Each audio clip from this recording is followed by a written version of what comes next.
I want to take a few minutes today to talk about Georgia's founding and our colonial period.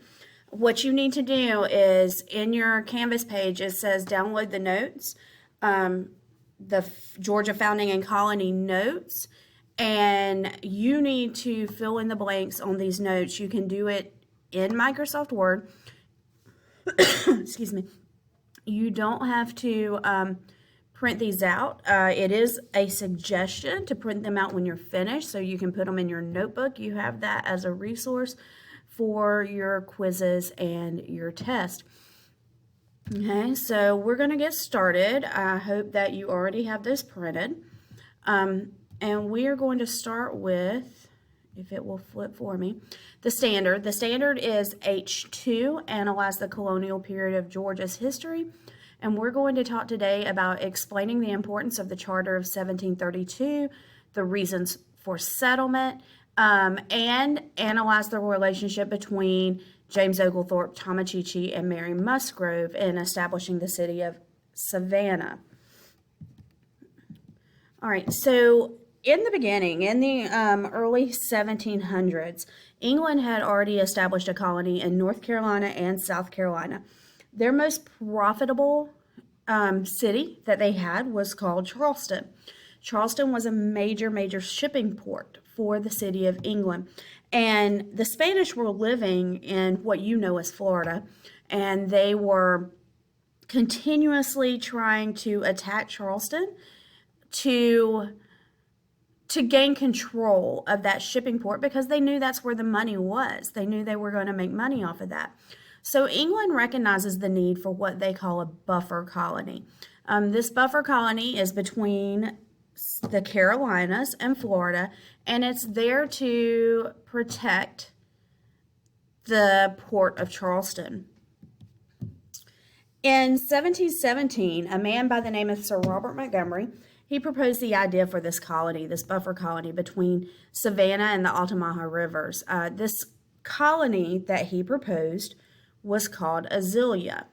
And you can see here in the picture, you can see this is the colony. This is the outline of the colony he proposed. All these little squares you see are probably houses, businesses, those type of things. Those bigger squares would be town parks, town squares where people can gather. Sorry, I skipped one. But by 1721, Fort King George was built at the mouth of the Altamaha River. And this is it in the picture right here. This is Fort King George. It is a fort that was there to provide protection from the Spanish attack coming in from Florida, coming from the southern borders. Unfortunately, sickness, climate change, the harsh environment, all of those different things, the insects, they all attributed to the fort being abandoned in 1727. This right here, this is a historical marker. This is marking the location of Fort King George. If you remember, going back to your home page in Canvas, you have the opportunity to earn extra credit on each test. You would have to visit one of these historical markers. These historical markers are all over the state of Georgia. There's a lot right here in the city of Powder Springs, in the city of Hiram, city of Dallas. And you know what a historical marker is based on this sill right here at the top. There is a website that I placed on the extra credit page where you can go to and you can look those up, but that's worth 10 points on your unit test. Okay, but both attempts to colonize the state or the colony of Georgia failed. So in 1722, a man by the name of James Oglethorpe becomes a member of the British Parliament. England is going through a rough time, experiencing a lot of hardships, a lot of agricultural problems are going on during this time. People are leaving their farms, they're going to the cities, and the remaining farmers couldn't produce enough food to support them, to support their family. So people can't pay their debts, and this is becoming a problem in England. In England, during this time, when people couldn't pay their debts, they went to prison. James Oglethorpe felt strongly against the conditions in prison. Those conditions were not great, and he did not like the fact that just because somebody could not pay their debt back, they were sent to that prison. He becomes particularly interested when his friend, Robert Castile, is sent to debtor's prison, and he ends up catching smallpox while he's in prison and dies. So this makes that idea of a new colony very appealing to him. He wanted to create the colony of Georgia to help Britain's poor, or what he called the worthy poor, those who aren't committing crimes, those who want to pay back their debt, but they're just unable to do so. So in 1720, he starts planning this new colony, but it's not until 10 years later that he proposes this idea to the king. At the time, King George II is king of England. He does grant the charter, but he does say that it needs to serve other purposes as well. And of course, we know they named this colony Georgia, and it's in honor of King George II. Here you can see Oglethorpe. Oglethorpe right here. And again, one of those historical markers. This one right here is found in Savannah, Georgia. What I want you to do right now is I want you to take a few minutes, press the pause button, and I want you to answer the 3 questions by reading the Charter of 1732. You need to write these answers on your sheet of paper. When you are ready to continue, unpause it and we will continue going.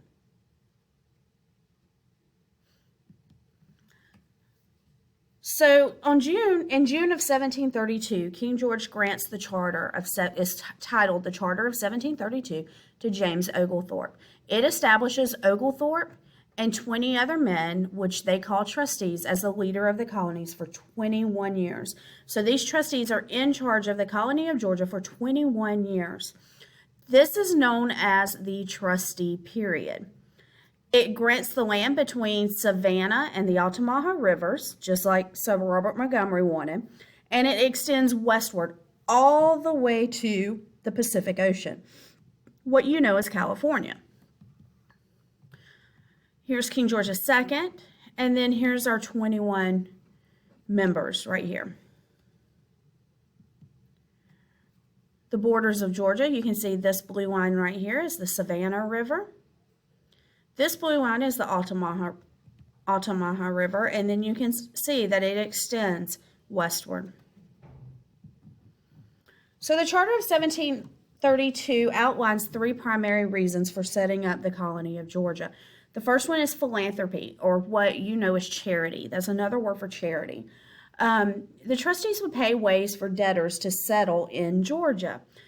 That was the goal for these worthy poor. They couldn't afford to come across, so the trustees would pay for them a way to come across the Atlantic and settle.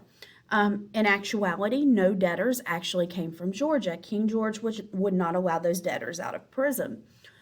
So most of Georgia's first settlers were not wealthy, but they were not the worthy poor. They were skilled craftsmen. They were just looking for that new start, wanting to get out of England, start over new. So these incentives were enticing for a lot of people, and it made the colony look better than where they were staying in England. The second one is economics, mercantilism. Mercantilism, remember, that's trading goods back and forth within the country. It is a guiding factor. England wanted them to grow crops in this area. They wanted them to ship them back to England.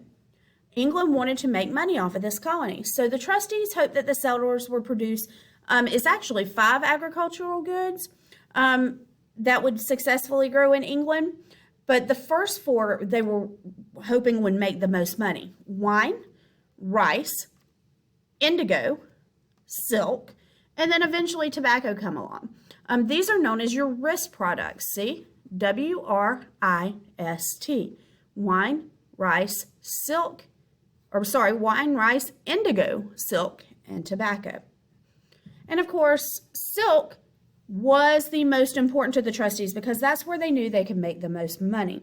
Silk grows from silkworms, which are right here.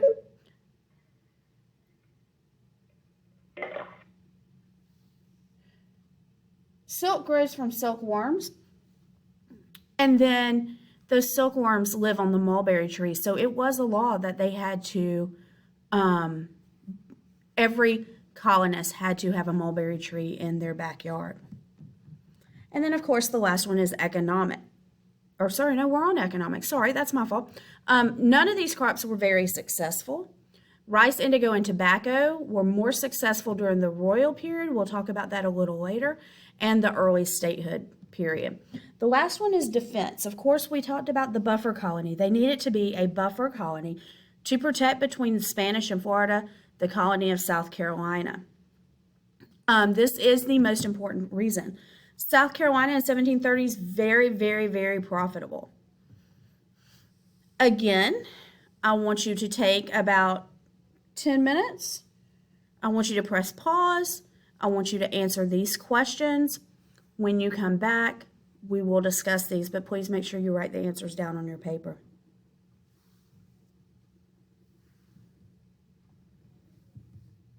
All right, so you just read about the War of Jenkins' Ear. This is also known as King George's War. This was a conflict between Great Britain and Spain, 1739 to 1742. Great Britain declares war on the Spanish after hearing of the mistreatment of English sailors by Spain. The most notable thing that happens during this war is Robert Jenkins, who is captain of the ship Rebecca. He is taken as prisoner by the Spanish. When he's taken prisoner, the Spanish end up cutting his ear off. They give his ear, or they take his ear from him, and they tell him to go back to England, go and tell your king that I will do the same if he dares to do the same, if he attacks us again.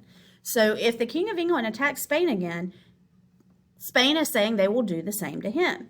So he does relay the message to the king, and there are some reports that he also has his ear in hand and he produces his ear to the king, which is why it gets his name, the War of Jenkins' Ear. The Battle of Bloody Marsh is where Oglethorpe makes a failed attempt to capture St. Augustine. The English is trying to push their way down into Spanish-controlled Florida. After the British retreated from this, Spain decided to attack Georgia at St. Simon's Island.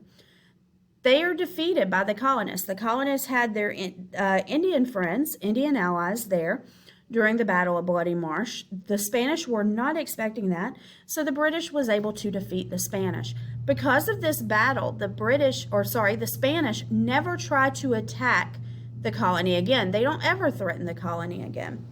And in 1748, both sides agreed that the border of Georgia and Florida would be the St. Johns River. The Charter of 1732 also ensures an unbiased role in the colony. This colony states that no trustee could own land, no trustee could hold a political office, or be given money for their work. So after this charter was signed, a search for the settlers took place. The trustees talked with the applicants and planned for the voyage and settlement. They're looking for people like carpenters and tailors and bankers and farmers, those who can make things, those who are skilled. But like I said, no debtors were able to go. Eventually, 35 families were chosen. These 35 families were promised 50 acres of land. They were promised tools, and they were promised enough food for 1 year. You could pay for your own way to go. You could pay and receive 500 acres of land and permission to take 10 indentured servants with you. But each colonist had to agree to the following. They had to defend the new colony against all enemies. Land given to colonists could not be sold. Each colonist was to receive seed and agricultural tools to cultivate the land. They had to use a portion of their land to grow mulberry trees, and they must obey all regulations established by the trustees. So between 114 and 125 people left London on the Anne in November 1732. What I would like you